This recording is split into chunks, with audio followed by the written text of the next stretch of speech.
Hello friends, welcome back to my video. It's Halloween, baby. I hope everyone's having a good night no matter what you're doing, and that noise you heard was definitely a murderer or a ghost, but probably a murderer ghost. I'm currently in Chicago at Riot Fest trying not to get COVID, so sorry for not responding to my comments right away. This story is here thanks to Brandon Faircloth. He's a really great author and you should check out his other works. There is a link to his website and his Amazon bookstore in the description of this video. This is the next chapter in our story. My job is to watch a woman trapped in a room. She hesitated a moment before breaking into a smile. Is that what you call me? I like it. My name is actually Melanie though. I felt my face reddening. Of course her name wasn't actually Rachel. That was just something I made up in my head. Still, my embarrassment couldn't keep up with my confusion and joy. Is it really you? She nodded. Yeah, it's me. Rachel, Melanie grunted as I stepped forward and started hugging her. Laughing, she hugged me back for a moment, but then she whispered in my ear, Thomas, we need to talk, and not out here. Can we go inside? I broke away and nodded, wiping at my eyes as I tried to finish unlocking the door with a shaking hand. My heart was pounding, and I still felt like I was in a strange and wonderful dream. But when we had gotten inside and sat down on my living room sofa, I forced myself to focus on the biggest question I had.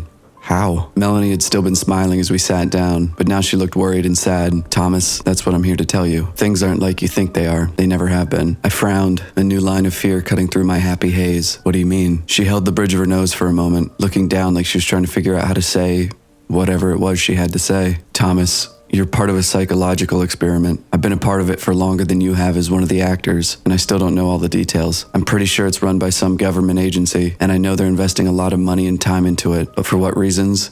That I'm not so sure. I realized I was wringing my hands. No, that wasn't right. It couldn't be right. This was some kind of trick. Melanie went on, what I do know is that you're being watched as a long-term subject. They've constructed this whole scenario where you do a secret job watching someone, me, who looks like they might be trapped. They give you instructions and a way of making choices. You've got buttons or something you can choose between, right? I nodded weakly, my tongue thick in my throat. Yeah, a red one and a green one. She sighed and nodded. I think they're testing how much you'll obey, what choices you'll make based off of your morals, your intelligence, and your fear. It's interesting, or at least I thought so when I first joined up 6 years ago. They've never officially given me many details, just the overall gist, but people talk. The other actors and me, sometimes we hear things, and we gossip. She smiled sadly. That's what caused me to start feeling bad. I interrupted. Other actors? Melanie's eyes widened. Oh shit, yeah, sorry. I think they still call him Mr. Solomon, and there are others too. When I just stared at her, she went on. Anyway, for a long time it was just the normal job, right? I spend 6 hours a day acting like I'm this trapped girl, mainly faking paintings or watching TV, you know, boring stuff. I couldn't help but interrupt again, hating the hurt trembling in my voice. You faked the painting? You aren't really painting those wonderful pictures? Now Melanie looked embarrassed. No,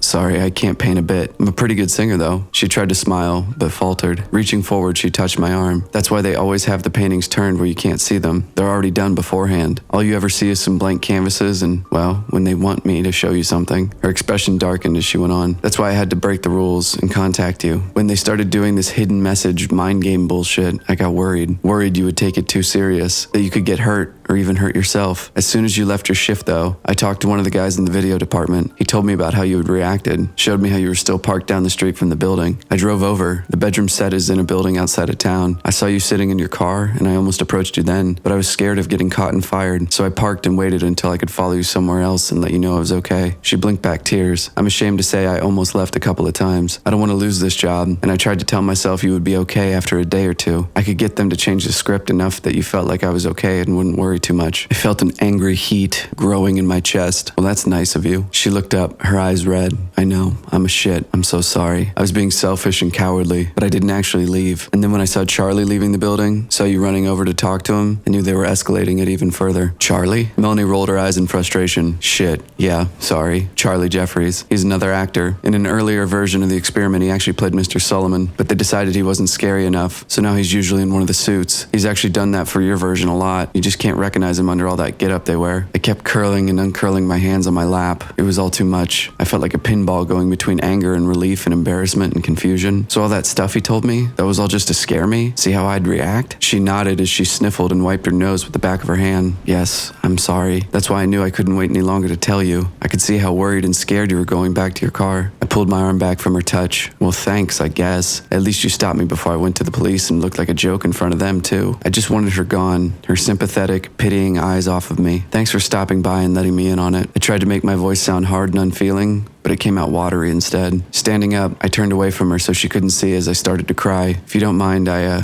need time to think about everything. It's a lot. A moment passed and then her hand was on my shoulder. Thomas, you don't have anything to be embarrassed about. They're very good at what they do. All you did was what you thought was right because you're a good man. I shrugged. I thought you were in trouble and I wanted to help. She gently turned me toward her, and when I looked up, she smiled and sniffed again. I know, but you need to realize most people wouldn't have tried to help. Not when it meant giving up their job or risking themselves like that. Not for a stranger. I wiped at my face as I looked away. Well, I still feel dumb, but I'm glad it's not real. I'm glad you're okay, that we both are. I paused and caught her eye again. We are, aren't we? Safe, I mean? She hesitated before nodding. Yeah, I think so. Like I said, they have a lot invested in whatever this is, and the fact that they're willing to go as far as they have with you makes me wonder, but I've never seen any signs of anyone getting hurt. I think the worst that could happen is one or both of us gets fired. I felt my face getting red again. Oh, don't worry about that. I'm gonna quit tomorrow. I'll finally get to hit their damn buttons. Maybe both of them. I started to smile, but then I saw the look on Melanie's face. Thomas, please don't do that. I don't think they would hurt us, but if you up and quit, they'll figure out I've talked to you. I don't think they watch us all the time, but I don't know what they can find out. You know, tracking cell phones, spy satellites, whatever. I'm taking a big risk just being here, and I don't want them catching on. I took a step back from her. Does she want to keep getting paid to trick people like me? She reached out and grabbed my right hand. I had been clenching it unconsciously, and it relaxed at her touch. No, I don't want to, but I wasn't expecting this. How the experiment has changed, getting to actually meet you. I can't do it long term, but another month or two to save up money, now that you're in on it and won't be scared or hurt by it anymore? She smiled. That I can do. That we can both do. We can keep going like normal, take some more of their money, and then one of us can quit. The next month, the other one can. How does that sound? I shrugged uncertainly. It made some sense, and once I had calmed down, it would probably make more. She gave my hand a squeeze. And when this is all over, I want to get to know you better. I know I've been playing a role, but for the most part, that's been me you've been watching all this time. I think it's only fair I get to see more of you too. She blushed, assuming you're interested in that. I felt my hand growing clammy in hers as my stomach fluttered. Well, I mean,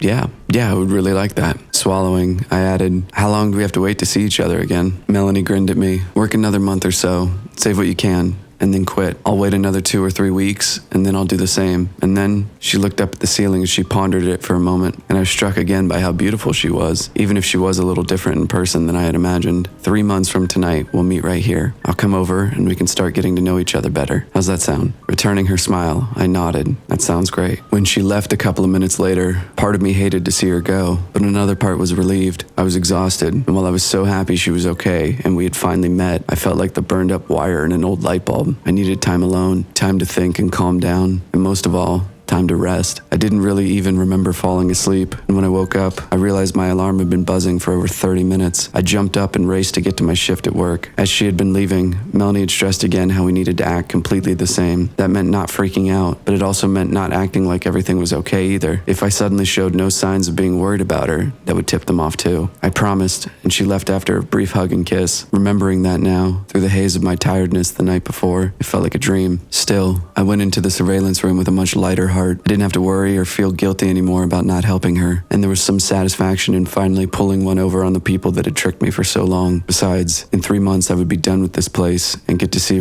Melanie again, in person at least, because I got to watch her on the video feed as soon as I came into work. She was asleep when I first got there, and I found myself wondering if she was as tired as I still felt. When she woke up later and started reading a book, I found myself beginning to smile and had to stop myself. I should still be worried acting, not smiling like I had a crush. I had to do better so Melanie didn't get in trouble. An hour or so later, she started working on another of her paintings. Watching her work, I was amazed at how real it all looked. It was hard to see everything from my angle, but I would have sworn she had paint on those brushes, and she was really painting whatever was on the canvas. I found myself feeling proud of her. She really was a great actress. Not only didn't I see her giving any clues that we had met or talked, but she really did seem different in the room than she had in my apartment. I suppose that was what she had meant by playing a role. I was almost at the end of my shift, and while I hated to leave her, I had to admit that I was ready for some more sleep. Trying to guard my reactions all day had been exhausting, and I was dreading the next few weeks. But then I realized she was done painting. I expected her to go and do something else, but instead she picked up the canvas at its edges and carefully walked it over to the sofa. Her body was blocking it at first, then she stepped aside. It was a painting of a massive tree. The bark was dark red, with a huge twisting trunk that broke off into a dozen branches. Those branches were covered in leaves that were so deep green they almost reminded me of storm clouds more than the top of a tree. Like all the paintings, I felt touched by it, even now that Melanie had told me she didn't paint them. The images themselves, combined with the colors and the small details, they really were amazing. Just like this one, if you looked close enough, you could see there were several small blackbirds in the branches of the tree. It was funny me, but it almost looked like they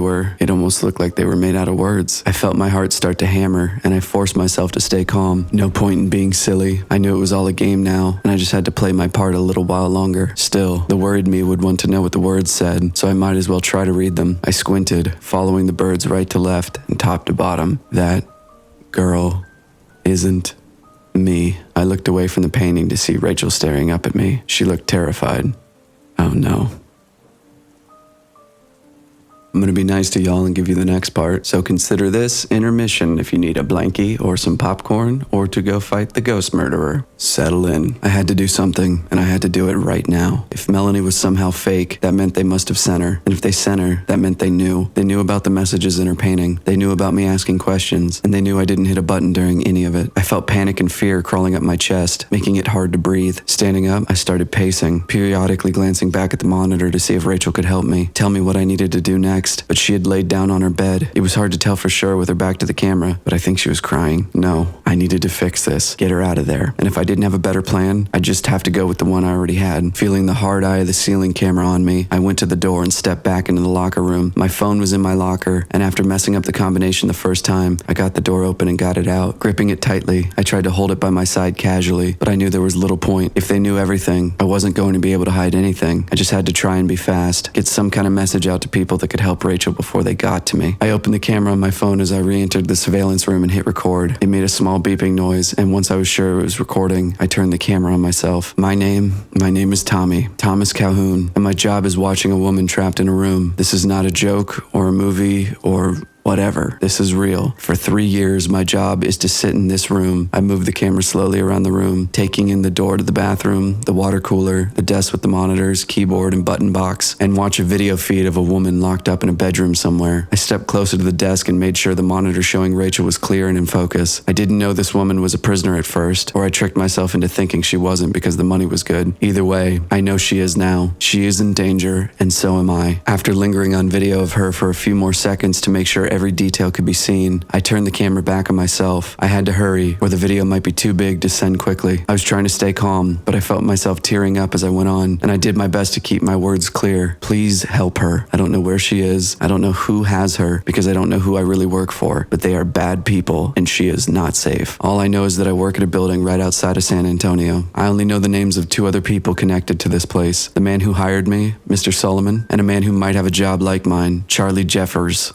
No, Jeffries, I think. I don't know if they are real people. I mean, I don't know if that is the real names. Please, I'm not crazy. I know how this sounds. Just come here, see the room, figure out where she is, and help her. And I heard the muffled sound of the outer door opening into the locker room, and I frantically fumbled with the phone to stop the recording. How do I send? Oh no, how do I? There it is. I hit the button to share and felt a new panic rising. Who should I send it to? I only had a handful of contacts, and I just selected them all. Maybe at least one of them would take it seriously and get help. As I heard the door to the surveillance room opening behind me, I hit send, not connected to data service or Wi-Fi. Please send again when connected. What? No.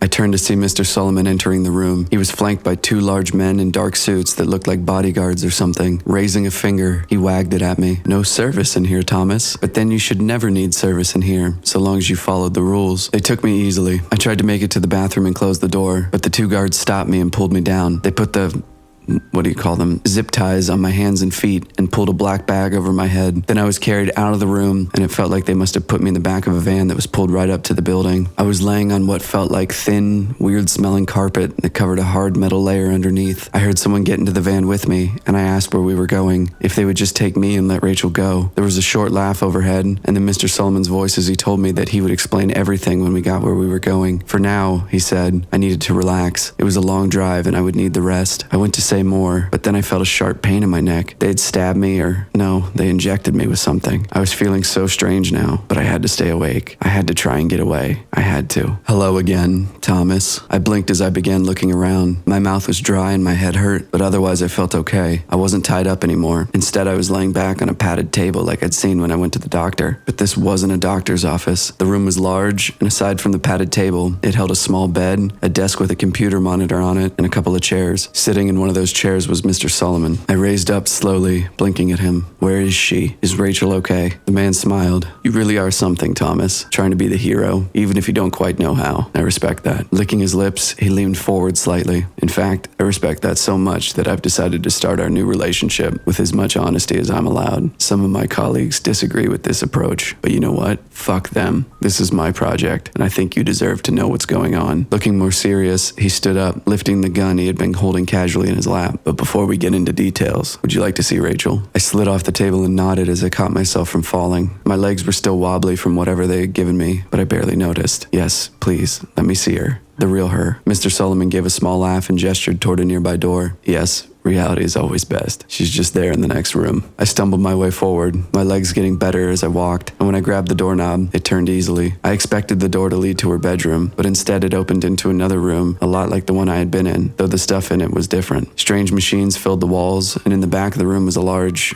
aquarium? I didn't know. It was a big cylinder taller than I was, and it was filled with some kind of gray liquid. There was a shape in that liquid. Go ahead, Thomas. Feel free to go have a look. You've earned it. I felt my stomach clenching tighter at Mr. Solomon's words and the meanness in them. My legs felt heavy again now, but it wasn't from the drugs this time. Shuffling forward, I could see the shape was a person. Oh no. Or at least a body, because it was clear from just looking at it that the person was dead. It was very well preserved, but I could see how the skin hung wrong and looked bloated in spots. Oh God, no.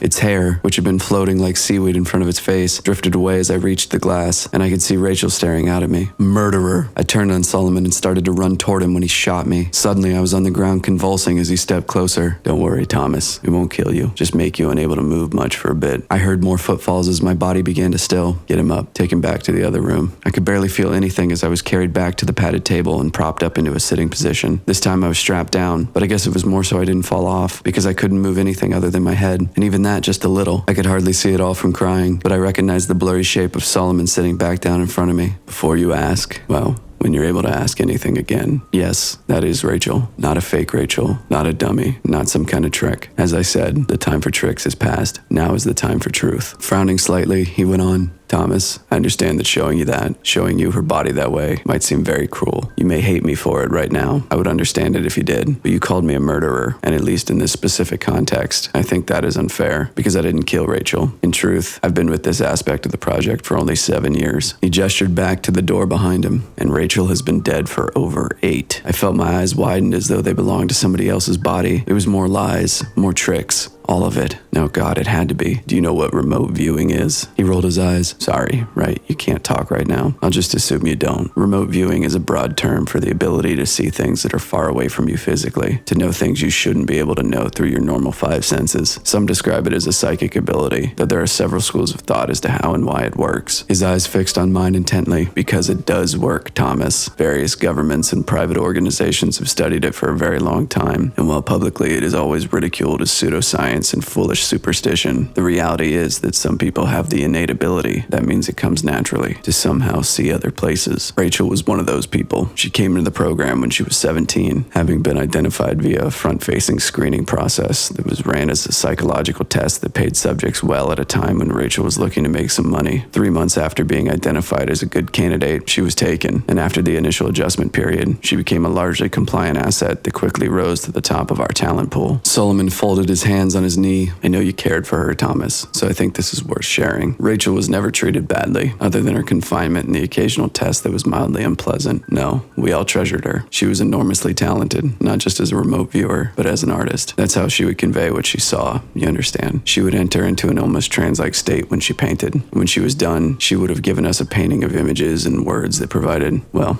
it was very valuable information. He chuckled. If you ever wondered, that's why there was always such care that the paintings were never shown to the camera. Picking at his pants, he went on. Rachel was so talented that she was selected for a new program that we thought might greatly enhance or alter her ability. We introduced something foreign into her body. At first, nothing seemed to change. If anything, the accuracy of her remote viewing was declining, which was a problem for us and for her. But then we realized we were reading the new paintings wrong. She was able to see more clearly than ever. She was just no longer bound to only current events. Now her sight transcended time. He paused, and I realized he was enjoying telling the story. The bastard was having a good time, pausing to make it more dramatic. I would fucking kill him. While this made some of her paintings less immediately useful, they became much more valuable as we were able to decipher them. For a time, time. It looked as though everything was working better than we had ever hoped. His lips thinned, and then, one day, she showed a painting to the camera. It said, "Please help me, Thomas." This immediately sent up all kinds of red flags. She knew not to show paintings to the camera, and now she was trying to communicate with someone. We didn't disrupt her routine, but an intensive investigation began into who she was talking to. Was it one of her handlers, one of the technicians, someone from her past life? But nothing checked out. Leaning back in his chair, a look of pride grew on Solomon's face as he continued. I was the one that first suggested the idea that she was, intentionally or not, knowingly or not, seeing and talking to someone in the future. I was still an outside consultant at the time, but by that point we had more strange behaviors from her, including the second message painting. That girl isn't me. My theory made some sense, but it very quickly ran into a greater obstacle. The introduction of the foreign material had not been as seamless as we had hoped, despite her having been stable for almost 3 years since it was implanted. Whether it was due to her increasing emotional upset and stress, or simply the passage of time, she suddenly began to deteriorate. Her work became more erratic and hard to understand as her body began to decline. We were monitoring her health closely, but it didn't matter. 5 days after she painted "That Girl Isn't Me," she suddenly went into cardiac arrest and died, somewhat inexplicably. We were unable to resuscitate her. The man sighed. This was a great loss, and it required adjustments in my theory. Based on everything we knew, it still made sense that she was talking to someone with access to the camera feed, and very likely someone named Thomas. If Thomas was viewing that camera footage in the future, as I believed, then he must be working for us in the future. He gave me a thin smile, and whether you believe that the future is set in stone or not, I'm all for giving it a helping hand. 7 years ago, I began the Thomas Project. Over the course of that time, I had overseen the screening and hiring of 43 men named Thomas at several different sites, all with one very specific job: to watch the videos of Rachel from just before her implant to the time of her death. I tried to speak, but my mouth still wouldn't work. I wanted to say he was lying, that it didn't make sense, that it was another trick, but I think I wanted to hear it more for myself, because I didn't think he was lying. I didn't think it was a trick, and I thought I was starting to understand. The point wasn't really them watching the videos, of course. It was how they reacted to watching the videos, what they did, and how that matched up with what Rachel had done in response in the past. 13% quit after the first day. 38% hit either the red or green button after the first message asking for help and saying their name. 22% attempted to contact the authorities before reaching the stage where Melanie was introduced. He shook his head slightly. I wish I could take credit for her introduction, but it wasn't my suggestion. We assumed from the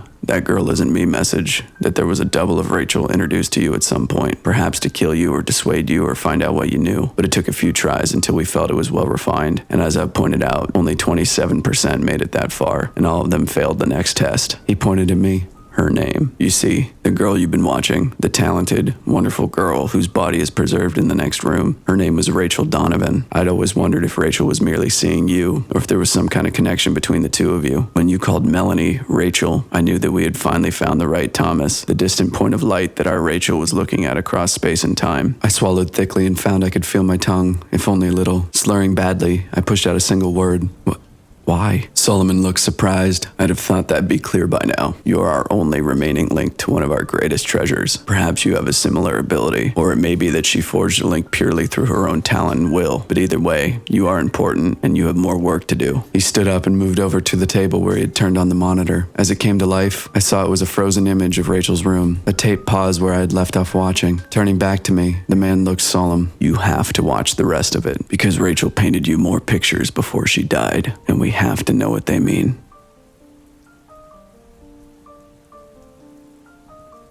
Well, it's time for me to be mean again. There is a final part that we'll do next week. I hope you guys have a wonderful and safe Halloween. It's one of my favorite holidays. Thanks for spending your evening with me, and go get the ghost murderer.